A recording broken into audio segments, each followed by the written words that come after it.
धन्यवाद सभापति महोदय। सर्वेषां स्वस्ति भवतु, सर्वेषां शांतिर्भवतु, सर्वेषां पूर्णं भवतु, सर्वेषां मंगलम भवतु, लोका समस्ता सुखिनो भवन्तु। सबका कल्याण हो, सब में शांति हो, सबके कार्य सिद्ध हो, सबका मंगल हो, पूरा संसार सुखी हो। और ये श्लोक मैंने इसलिए बोला है क्योंकि आज माघ संख्या 26 और राजस्थान की 7 करोड़ की जो जनसंख्या है उनके स्वास्थ्य से जुड़ी हुई है और बहुत महत्वपूर्ण मांग है।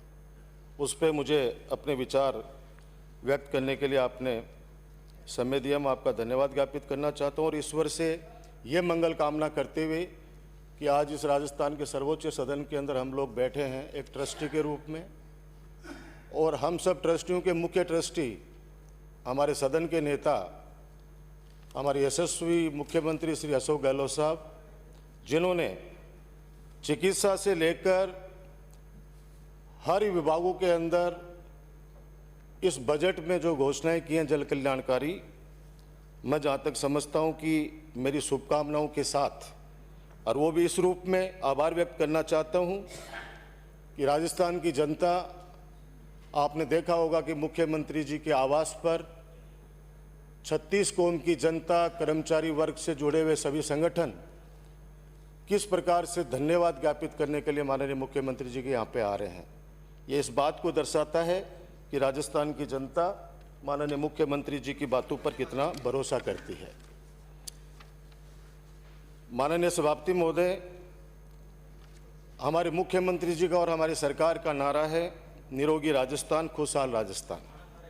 प्राचीन कहावत भी है कि पहला सुख निरोगी काया और जान है तो जान है। राजस्थान की चिकित्सा सेवाओं में जो विस्तार हुआ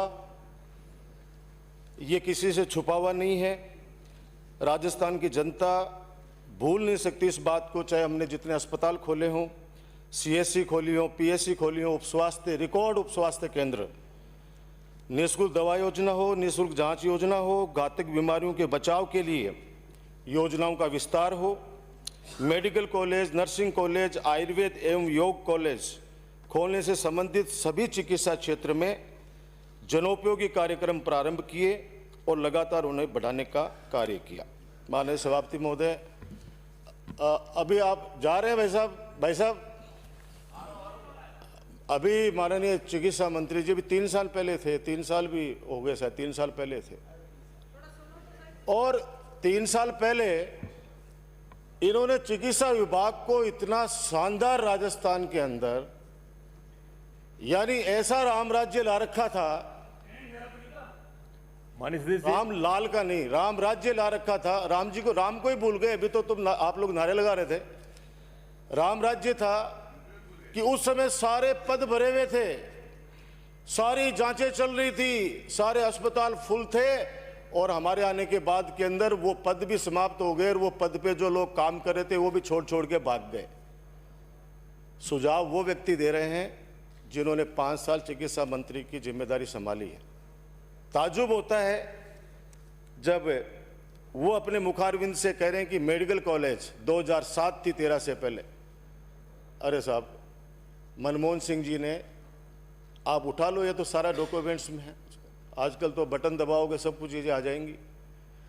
मनमोहन सिंह जी समय, क्योंकि मैं उस समय सौभाग्य है कि अशोक गहलोत सरकार में चिकित्सा राज्य मंत्री की जिम्मेदारी निभा रहा था, सर्वे हो गया था, पीडी कोर एक सर्वे कंपनी थी, उसने सर्वे करना शुरू कर दिया था, और सीकर के अंदर हमने जमीन भी आपको पता है चिन्हित कर ली गई थी।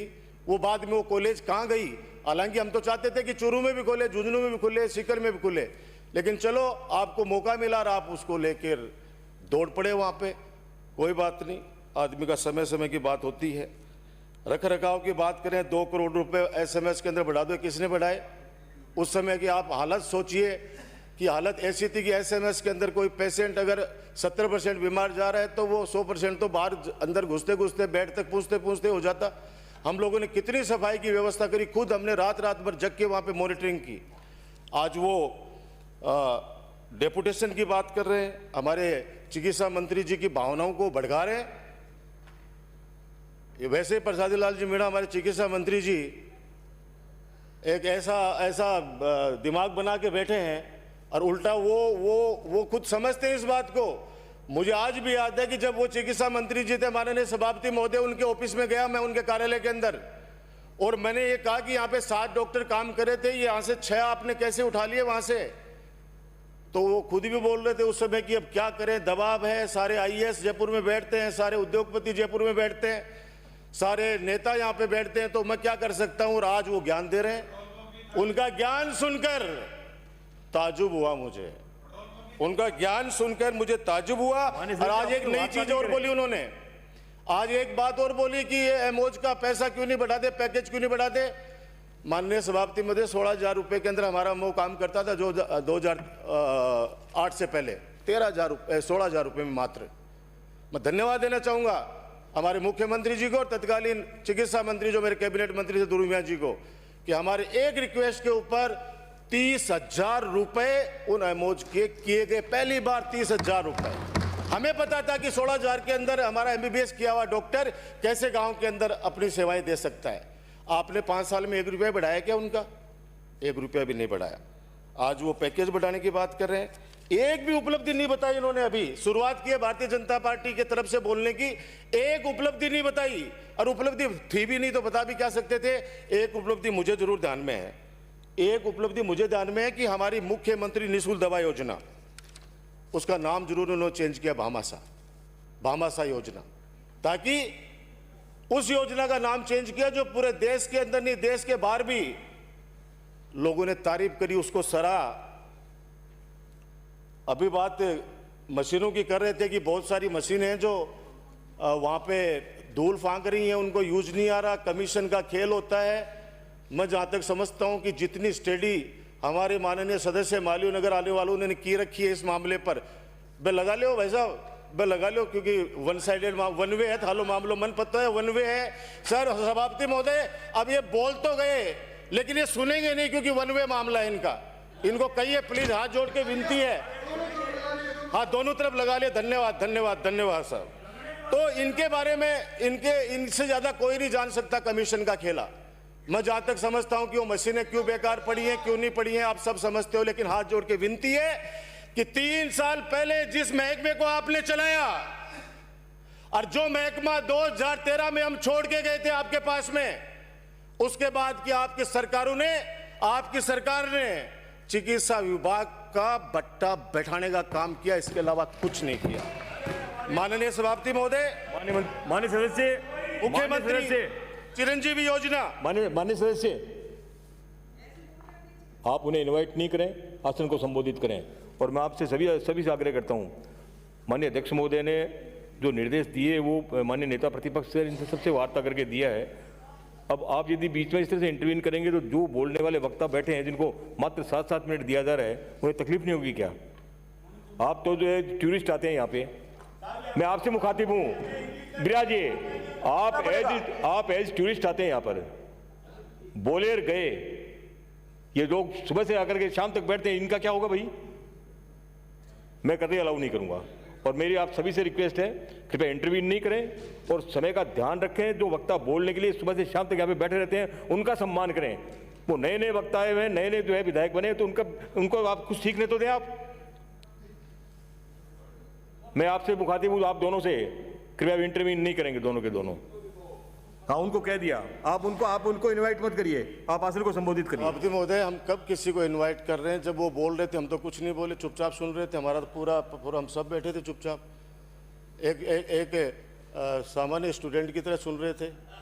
और ये संवेदनशील बताने वाले उपनेता जी संवेदनहीनता की प्रकाष्ठा तय कर देते। हम नए लड़कों को बोलने का मौका ही नहीं देते और सुनने का मौका नहीं देते। अब रवाना हो रहे हैं, अब मैं क्या करूं? मैं इनवाइट ये तो कर सकता हूं, बैठ के सुने हमारा। आप अपना वक्तव्य जारी रखें। माननीय सभापति महोदय, मुख्यमंत्री चिरंजीवी योजना में पहले 5 लाख और अब इसमें 10 लाख रुपए तक की सीमा तक निःशुल्क उपचार होगा। यह जनता के लिए संजीवनी की तरह सिद्ध होगा, जिसमें कैंसर, हृदय रोग, गुर्दा जैसी सैकड़ों बीमारियों का इलाज होगा।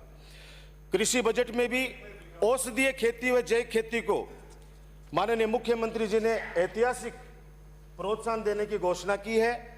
और जब बजट के ऊपर माननीय सदस्य सब बोल रहे थे, विपक्ष के सब एक ही चिंता कर रहे थे माननीय सभापति महोदय, कि ये घोषणाएं तो हो गई चिकित्सा क्षेत्र के अंदर, कृषि बजट के अंदर, सड़कों के ऊपर, लेकिन ये बजट की घोषणाएं पूरी कैसी होंगी, पैसा कहां से आएगा, सब एक बात पर चिंता कर रहे थे, चाहे प्रतिपक्ष के हमारे सम्मानित नेताजी हों। मेरा ये मानना था कि आप लोगों को सुझाव देने चाहिए थे। ये तो बात वैसे ही होगी कि कोई बच्चा तैयारी कर रहा है कंपटीशन की और गांव वाले, मोहल्ले वाले, घर वाले उसको ये ताना दें कि तू कैसे IAS बनेगा, तू कैसे डॉक्टर बनेगा, तू कैसे बनेगा, हम देखेंगे तू कैसा बनेगा। और लास्ट के अंदर वो बच्चा ये कहता है कि जिस दिन रिजल्ट आए उस दिन देख लेना। तो मैं आपसे भी निवेदन करना चाहता हूं कि जिस दिन ये योजनाएं पिछले 3 साल के अंदर जितनी धरातल के ऊपर हम लोग लेके आए, हमारी सरकार लेके आई है, आने वाले वक्त के अंदर जब ये धरातल पर आकर लोगों को फायदा देगी, उस समय आपको एहसास होगा। वरना आपके पास में 2 साल बाद में चुनाव है, निश्चित रूप से जनता की अदालत में आप और हम जाएंगे तो जनता फैसला करेगी। अरे भाई बधाई हो उसके लिए, बधाई हो, आपको बधाई हो, बहुत बहुत बधाई कि आपको जीत की बधाई। लोकतंत्र के अंदर ये सब चीज़ें चलती है। पंजाब के लिए भी आपको विशेष बधाई 5-4 सीटों के लिए, वहाँ भी आपके लोग थे। पंजाब के अंदर भी तो 5-4 सीटें गिनती की आई हैं, वो भी कैप्टन साहब थे मिलकर। अरे छोड़िए आप इस बात को, हमने भी बहुत अच्छी अच्छी जीत देखी है, अच्छी अच्छी जीतें देखी है और हार भी देखी है। लोकतंत्र के अंदर हार और जीत एक सिक्के के 2 पहलू हैं, हार जीत चलती रहती है। और हम लोग आश्चर्यचकित हैं, आश्चर्यचकित जरूर है, लेकिन निराश नहीं है। आने वाले वक्त के अंदर सब चीजें आएंगी, चिंता मत करिए। मुख्यमंत्री जी ने अपने बजट में राष्ट्रपति नेल्सन मंडेला जी के उस कथन को सार्थक किया है जो आप लोगों की एक क्वेरी चल रही थी बार बार। मैं कहना चाहता हूं मंडेला जी क्या एक कोड है वो आपके सामने बताना चाह रहा हूं कि जब तक किसी को काम नहीं दिया, जब तक किसी काम को किया नहीं जाता तब तक वह असंभव ही लगता है। मुख्यमंत्री निःशुल्क दवा योजना, मुझे आज भी याद है जब माननीय मुख्यमंत्री जी 8 से 13 के बजट में घोषणा कर रहे थे, तब पूरे विपक्षी सदस्यों ने एक ही बात कही कि क्या संभव है, क्या सरकारी अस्पतालों के अंदर फ्री इलाज मिल सकता है, क्या ऐसा हो सकता है कि जांचें फ्री हो जाएंगी। लेकिन मैं आपको बता दूं कि पूरे राजस्थान के अंदर वो व्यक्ति, वो परिवार जिनके घर में बेटा और बेटी दोनों बीमार हो जाते थे, ऐसे इलाके में नाम नहीं बताना चाहता, उन इलाकों के अंदर मैं प्रभारी मंत्री के रूप में मैंने काम किया है। वहां पे देखा कि बेटा बेटी बीमार है, बेटे का इलाज पहले माता पिता करा रहे हैं। मैंने पूछा ये क्या कर रहे हो, बोला नहीं पैसा हमारे पास इतना ही है कि बेटे का इलाज कर पाएंगे, बेटी तो अपने आप ठीक हो जाएगी। हमने मुख्यमंत्री जी से निवेदन किया, वो योजना चालू हुई और चालू होने के बाद में उसका रिजल्ट पूरा देश जानता है, पूरा प्रदेश जानता है। इस बजट में भी आपने, मैं समझता था कि माननीय हमारे प्रतिपक्ष के नेताजी बहुत अच्छे सुझाव देकर और ये बजट कैसे सफल हो, कैसे जनता का काम हो, ये बात जरूर बताएंगे। लेकिन सारे सदस्यों ने नकारात्मक बातें की, इसके अंदर ऐसी ऐसी बातें की कि आदमी उत्साह के रूप में कोई काम करे तो वो वैसे ही सोचे कि अब कैसे हो पाएगा, इतने सारे एक साथ हम पर हमला कर रहे हैं। लेकिन आपने जितने भी हमले किए हमारे मुख्यमंत्री जी के ऊपर, उन्होंने आपको क्या जवाब दिया कि घोषणा मैंने सोच समझ के की है। मैं जितनी भी घोषणाएं करता हूं वो खुद उसको मॉनिटर करते हैं। आप पैसे की चिंता मत कीजिए, मैं हूं ना। ये बात किसने कही, ये हमारे सदन के नेता ने। और जैसे ही आपके केंद्र सरकार के अंदर हमारे प्रधानमंत्री जी, आपके नेता मोदी जी, उनसे पत्रकारों ने पूछ लिया, सदन के अंदर विपक्षी सदस्यों ने पूछ लिया कि नोटबंदी की विफलता, जीएसटी की विफलता, कोविड के समय जो आप लोगों ने जिस प्रकार से पूरे हिंदुस्तान के अंदर रात को अचानक आपने लॉकडाउन लगा दिया और उसके बाद में उपजे हालात के बाद जिस प्रकार से आपका फेल्योर जनता ने पूछा, विपक्षी सदस्यों ने पूछा, समाचार पत्रों ने पूछा, तो आपके प्रधानमंत्री जी ने यह नहीं कहा कि आप चिंता मत कीजिए, मैं बैठा हूं, मैं सब कुछ कर लूंगा। उन्होंने एक बात मुझे पता है, एक भाषण में उन्होंने कहा कि ये सारी समस्याएं देश की निपटेंगी तो ठीक है, वरना मेरा क्या है, मैं तो सन्यासी हूं, झोला उठाऊंगा और हिमालय की तरफ निकल जाऊंगा। एक प्रधानमंत्री जी, एक जिम्मेदार पद पर बैठे हुए आसीन व्यक्ति अगर ये बात कहे तो आप सोचिए कितने करोड़ यानी 150 करोड़ देशवासियों को भ्रम में डालने वाला बयान था ये सभापति महोदय। बेरोजगारों को सकते में डालने वाला उनका बयान था, उनके सपने तोड़ने वाला बयान था। ये तो वही बात हो गई कि एक बस चलाने वाला व्यक्ति, उसमें 50 सवारी बैठी हैं और उसके बाद के अंदर वो बस चला रहे हैं और वो सवारियां कह रही है कि आगे आगे बहुत बड़ा टूटा हुआ पुल है, कैसे निकालोगे। जब बीच में चली जाती है गाड़ी, उसके बाद में कहता है कि भैया अब आप तुम जानो, तुम्हारा काम जाने, मैं तो कूद रहा हूं, और वो कुछ छलांग लगा देता है। इस देश को आपने इस स्थिति में डाल दिया है। मेरा आपसे निवेदन है कि हमारी सरकार का आप हौसला बढ़ाइए। जो अच्छे काम करते हैं, जो अच्छा काम करते हैं, उनके बातों को आपको सपोर्ट करना चाहिए और सुझाव देकर इन योजनाओं को आगे बढ़ने का काम आप लोगों को करना चाहिए। माननीय सभापति महोदय, मुझे आज भी याद है कि भारत के 16 राज्यों के प्रतिनिधि आए थे उस समय मुख्यमंत्री निःशुल्क दवा योजना का अध्ययन करने के लिए, 16 राज्यों के, जिसमें गुजरात भी इनका शामिल था। तब भी हमने ये बात कही थी इसी सदन के अंदर, इस पवित्र सदन के अंदर, कि गुजरात की एक टीम आई है और वो टीम, आप लोग तो विरोध कर रहे हो, लेकिन गुजरात की एक टीम आकर, जिसमें कई माननीय सदस्य थे विधानसभा के और आईएएस लोग थे, डायरेक्टर थे, उन्होंने आकर हमसे एक एक चीज पूछा कि आपने किस तरह से गांव लेवल पे ग्राउंड जीरो तक आप ले जाकर इस योजना को सफल बना रहे हैं। और ये लोग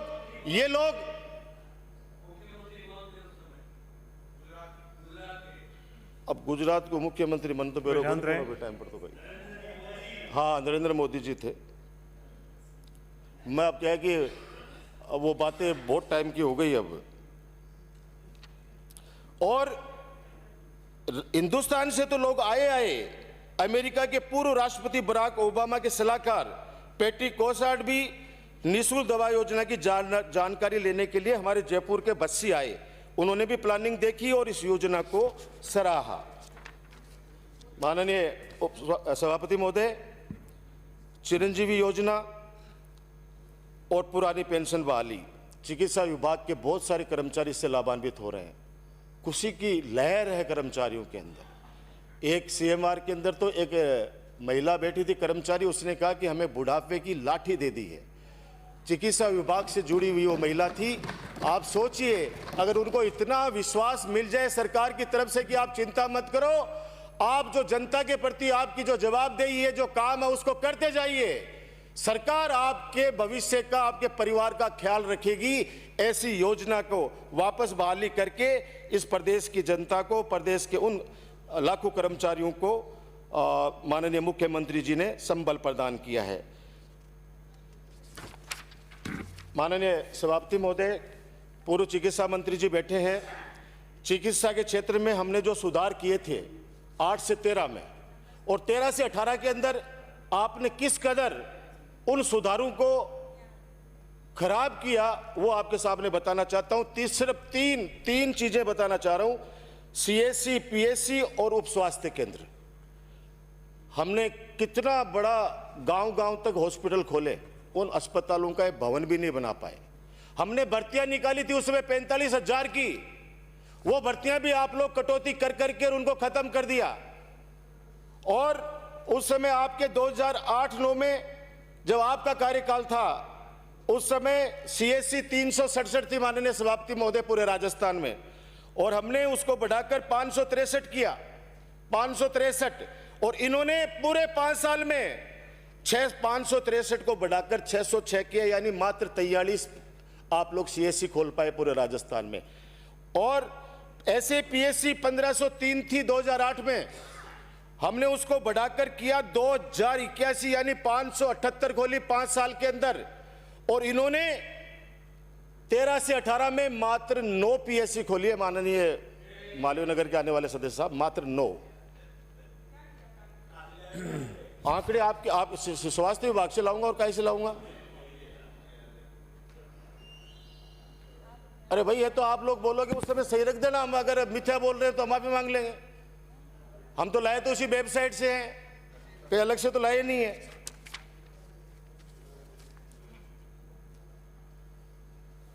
एक बहुत बड़ा पाप किया माननीय कालीचंद श्राफ साहब आपने चिकित्सा मंत्री रहते हुए।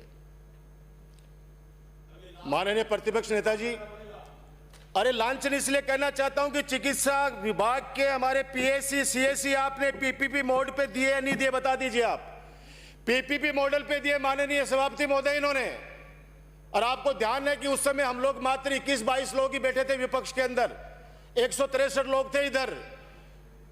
इन्होंने चिकित्सा संसाधन पीपीपी मोड में दे दिए, और वो भी पीपीपी मोड उन व्यक्तियों को जिनको खुद का हॉस्पिटल चलाने का अनुभव नहीं। और हमारे सरकारी हॉस्पिटल जो जनता का विश्वास का प्रतीक होता है वो अस्पताल, उस अस्पताल को इन्होंने प्राइवेट लोगों के हाथ में दे दिया। मुझे तो ताज्जुब हुआ जब ये उपनेता जी कल परसों एक प्राइवेट यूनिवर्सिटी का एक बिल आ रहा था, उस पे उन्होंने कहा कि निजीकरण कर रहे हो, निजीकरण कर रहे हो। आपने स्कूलों का भी निजीकरण करने का सफल प्रयास किया उस समय आपने हॉस्पिटलों को भी आपने पीपीपी मोड पे दे दिया। अब धीरे धीरे जैसे जैसे उनके कॉन्ट्रैक्ट जो आपके द्वारा किए गए वो खत्म हो रहे हैं, हम वापस लेके आ रहे हैं, वापस सरकार के अंदर उन अस्पतालों को ले रहे हैं। लोगों के अंदर खुशी की लहर है इस बात की। माननीय सभापति महोदय, 108 एम्बुलेंस संजीवनी बनकर उभरी है पूरे राजस्थान के अंदर, नहीं पूरे देश के अंदर। राजस्थान सरकार और केंद्र सरकार का जॉइंट वेंचर है, दोनों मिलकर चलाते हैं इसको। लेकिन मुझे कहते हुए दुख है, मैं माननीय चिकित्सा मंत्री जी आपका ध्यान विशेष रूप से आकर्षित करना चाहूँगा, क्योंकि 108 एम्बुलेंस उन लोगों के लिए जो तुरंत कोई गाड़ी किराए की नहीं कर सकते, उनके पास इतना पैसा नहीं होता। हमारी 108 एम्बुलेंस उस पेशेंट को ले जाकर अस्पताल तक पहुंचाती है बिना किसी पैसे के, बिना किसी शुल्क के। आज निजी कंपनियां 2008 से लेके तब से लेके जब से ये योजना चालू हुई है, हम निजी कंपनियों को ठेका दे रहे हैं। मैं कह रहा हूं, आप सब विधायक महोदय, चाहे पक्ष के और विपक्ष के हो, आप अपनी आत्मा से सोच लेना। 108 एम्बुलेंस के कहीं पे टायर नहीं है, कहीं पर उनमें डीजल के पैसे नहीं है। और हद तो तब हो गई जब इन्होंने एक नवाचार किया है। अभी एक कंपनी है ये जीवीके, एक भ्रष्ट कंपनी है जीवीके कंपनी, इसने एक नवाचार किया है माननीय सभापति महोदय। इन्होंने कहा कि हमें कंपाउंडर वो चाहिए जिसके पास में ड्राइविंग लाइसेंस होना चाहिए। क्यों भाई? क्योंकि वो दोनों काम एक व्यक्ति से कराना चाहते हैं। बाकी नियम ये है कि एक एम्बुलेंस के अंदर 5 लोग रहने चाहिए, यानी 2 EMT और 2 पायलट और 1 रिलीवर, ऐसे करके 5 का स्टाफ होना चाहिए। लेकिन ये कहीं पे एक व्यक्ति से, कहीं पे 2 व्यक्ति से। और आपको पता है कुछ जिलों के अंदर नागौर जिले जैसे CMHO ने तो इनका पेमेंट भी रोक दिया है। अपना पैसा पूरा ये उठाते हैं अपने से, और पैसा भी कितना उठाते हैं कि 2021-22 में इन एम्बुलेंस के संचालन में करीब 199.68 करोड़ का खर्च हुआ है, जिसमें NHM से 88 करोड़ और राज्य सरकार से करीब 111 करोड़ रुपए का भुगतान किया गया है। माननीय सभापति महोदय, आपके माध्यम से प्रार्थना करना चाहता हूं कि एक माननीय सदस्यों की, चाहे पक्ष विपक्ष निर्दलीय, सबको मिलाकर एक कमेटी बना दीजिए। एक बार जाकर हम लोग इनकी ऑडिट तो करें, हम जांच तो करें एक बार जाकर कि किस कदर इन लोगों ने हमारा राजस्थान सरकार से, केंद्र सरकार से पैसा तो उठाते हैं जीवीके वाले, लेकिन वो पैसा आगे कितना दे रहे हैं, कितना स्टाफ को रखे हुए हैं, स्टाफ के नाम पर ये लोग कितना पैसा उठा रहे हैं, इसकी ऑडिट होनी चाहिए। माननीय चिकित्सा मंत्री जी, हो सकता है कि कुछ लोगों को ये समझे कि भाई हमारा कोई व्यक्तिगत है। मैं तो कह रहा हूं व्यक्तिगत किसी का कुछ नहीं होता है, हम सब लोग ट्रस्टी हैं। और एक मांग भी करना चाहूंगा, आप जब जवाब दें माननीय मुख्यमंत्री जी के माध्यम से, आपके माध्यम से, जो भी हो, एक भला कर दो इस राजस्थान पे, एक नई परंपरा शुरू कर दो पूरे देश के अंदर कि NRHM से जुड़े हुए जितने भी ये कर्मचारी हैं, चाहे वो ड्राइवर हो, चाहे EMT हो, चाहे ऑफिस का पूरा स्टाफ जो इनको संभालता है, उस योजना में जो लोग लगे हुए हैं, इनको परमानेंट करो। परमानेंट करने से क्या होता है, क्योंकि ये लाला की नौकरी करते हैं, उसकी मर्जी है, उसको निकाल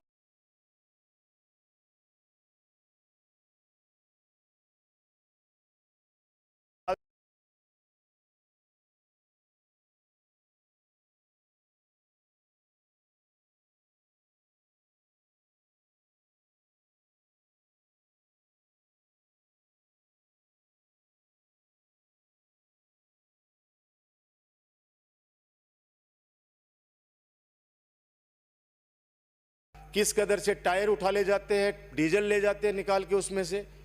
तो आप एक बार अगर ये स्टाफ परमानेंट हो जाएगा 108 का, तो वो व्यक्ति रुचि लेके उसमें काम करेगा, उसकी जवाबदेही भी तय हो जाएगी कि हाँ मैं परमानेंट नौकर हूँ, परमानेंट मैं काम करता हूँ, इसलिए मेरी नौकरी जा सकती है। वो लोग तो वो है, उनको तो कभी भी हटा दो, कभी भी लगा लो।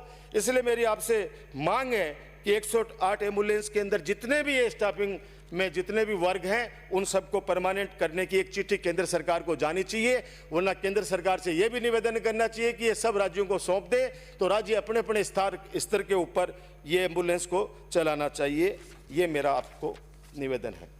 माननीय सभापति महोदय, कोविड, कोरोना नाम सुनकर भी वो समय याद आता है जब हमने इतने लाशों को देखा, इतने अपने लोगों को मरते हुए देखा।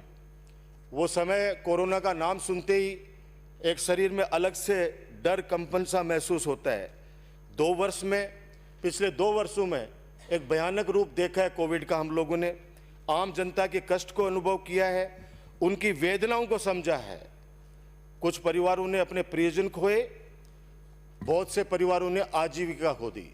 जो लोग गल्फ में काम करते थे, जो लोग सूरत, कलकत्ता, वेस्ट बंगाल, ये जहां भी अहमदाबाद, हैदराबाद काम करते थे, उनके सब के सब रोजगार छीन गए हैं। कुछ परिवारों ने अपनी खुशियां खो दी। राजस्थान में भी जिस प्रकार से कोरोना से मुकाबला करने के लिए नीति और व्यवस्था की गई, वह राजस्थान की जनता के लिए वरदान साबित हुई। जहां एमपी और यूपी जैसे राज्यों में अपने राज्य के लोगों को खुद के घरों में जाने से बॉर्डर पर ही रोक दिया गया, वही राजस्थान में दूसरे राज्यों से अपने राज्य में लाने के लिए निःशुल्क बसें चलाई गई। आप सब लोग भी उस समय माननीय मुख्यमंत्री जी की वीडियो कॉन्फ्रेंसिंग में जुड़े हुए थे, सभी लोग, आप लोग विपक्ष के लोग भी। आप सबको पता है, खूब लंबी चर्चा चली पूरे हिंदुस्तान के अंदर। वो मंजर याद करते हुए बता रहा हूँ, इतनी तकलीफ होती है। लाखों लोग सड़कों के ऊपर, माता बहनें अपने बच्चों को सर पर लेकर, हाथ के अंदर सामान, किस कदर देश की सड़कों के ऊपर लोग चल चल कर भूखे प्यासे दम तोड़ रहे थे। उस समय राजस्थान की सरकार ने जब हमारे मुख्यमंत्री जी से निवेदन किया, हाथों हाथ उन्होंने दरियादिली दिखाते हुए राजस्थान के अंदर किसी भी कोने में कोई भी व्यक्ति किसी भी राज्य का हो, अगर वो पैदल चल रहा था, भूखे प्यासे चल रहा था, उस व्यक्ति तक गाड़ी पहुंचाई और उस व्यक्ति तक राशन पहुंचाया और उनके राज्यों की सीमा तक पहुंचाया। लेकिन दुर्भाग्य देखिए, उत्तर प्रदेश के अंदर तो हमारी राजस्थान की पुलिस को, हमारे प्रशासन को उत्तर प्रदेश के प्रशासन से लड़ना पड़ा। और लड़ाई इस बात की हुई कि हमने यहां तक छोड़ दिया, आपके उत्तर प्रदेश के लोग रहने वाले, इनके आप आधार कार्ड देख लीजिए, इनको आप प्रवेश तो करा दीजिए। लेकिन संवेदनहीन यूपी की सरकार ने उनको यूपी में प्रवेश नहीं करने दिया। ये सब लोग इस बात को जानते हैं। बड़े ताजुब की बात है कि प्रधानमंत्री जी ने संसद के अंदर कोविड का विस्तार, कोविड जिस प्रकार से संक्रमण फैला, उसका जिम्मेदार कांग्रेस को ठहरा दिया। अरे भूल गए वो लोग, जब पूरे राजस्थान की नहीं पूरे हिंदुस्तान की मीडिया कह रही थी कि हाउ डू, क्या मोदी ये नमस्ते ट्रम्प मत कराओ। देश विदेश से बहुत लोग वहां पे इकट्ठे हो रहे, लेकिन आपने उस स्टेडियम को, मोटेरा स्टेडियम, आजकल शायद मोटेरा नहीं रहा, वो मोदी स्टेडियम हो गया। पहली बार देखा है माननीय सभापति महोदय, जब किसी जिंदा व्यक्ति के नाम से कोई स्टेडियम का नाम पड़ा हो। हमने महापुरुषों का नाम सुना है, लेकिन जीते जी अपने आप को कोई व्यक्ति महापुरुष घोषित कर दे, ये तो हमने पहली बार सुना। उस स्टेडियम को खचाखच भर दिया गया। और उसके बाद, अरे भैया मेडिकल से जुड़ा हुआ है, कोविड पे तो बोल रहा हूं कि वो भीड़ इकट्ठी नहीं करते, तो आप लोगों को कोई हक नहीं बनता, देश के प्रधानमंत्री जो कोई हक नहीं बनता कि हमने उनको अपने गंतव्य तक पहुंचाया। हम लोग गर्व के साथ कह सकते हैं कि सड़कों पे जो दम तोड़ रहे थे उनको खाना खिलाया, सड़कों पर जो दम तोड़ रहे थे पैदल चलकर उनको बसों में बिठाकर उनके सीमा तक छोड़ा। लगाइए आपको जितना आरोप लगाना है, लेकिन कांग्रेस पार्टी ने, हमारी सरकारों ने जहां जहां भी थी हमारी, हमने पूरी कोशिश की कि उन व्यक्तियों को हम लोग मदद करें। माननीय सदस्य क्या हो रहा है ये?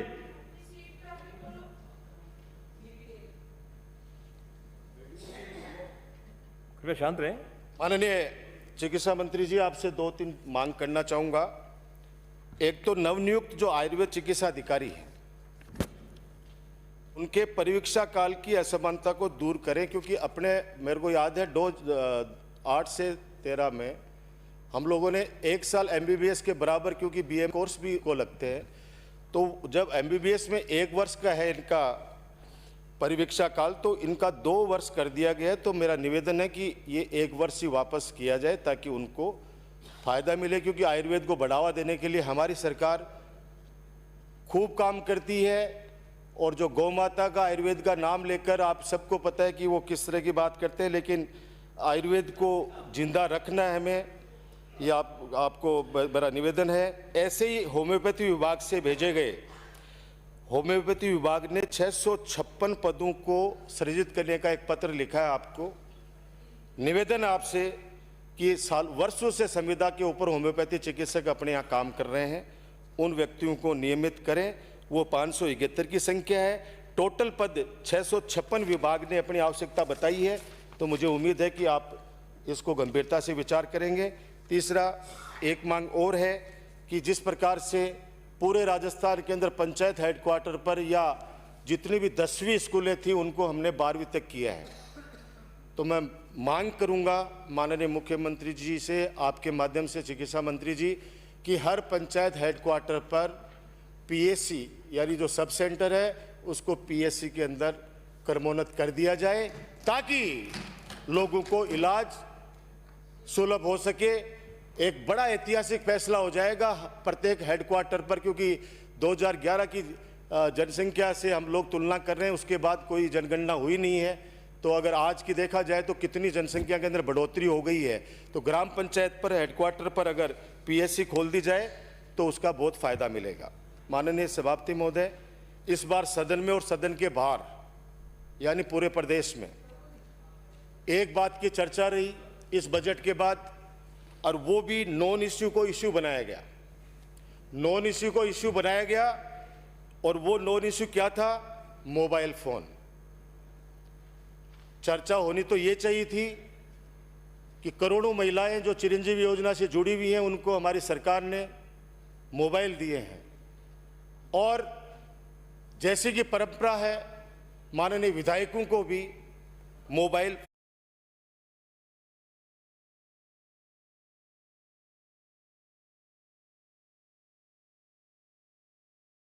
फोन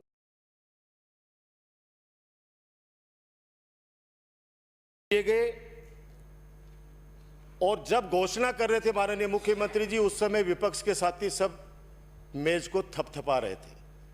फिर पता नहीं शाम को क्या हुआ कि सब लोगों का एक मैसेज आने लगा मीडिया के ऊपर कि हम लोग मोबाइल लौटा रहे हैं। और पूरे राजस्थान के अंदर विधायकों की जिस प्रकार से, मैं कह रहा हूं कि एक खिल्ली उड़ाई गई लोगों में, जो सोशल मीडिया के अंदर जो विधायकों के खिलाफ एक मोबाइल को लेकर, एक 80,000 रुपये का मोबाइल। लेकिन माननीय सभापति महोदय, मैं मोबाइल वाली बात सर अच्छी नहीं लगी है सभापति महोदय, मेरे को अभी तो 20 मिनट हुए हैं, तो 2 मिनट में समाप्त करें। ये लो है। धन्यवाद। श्री संदीप शर्मा। सभापति महोदय, कल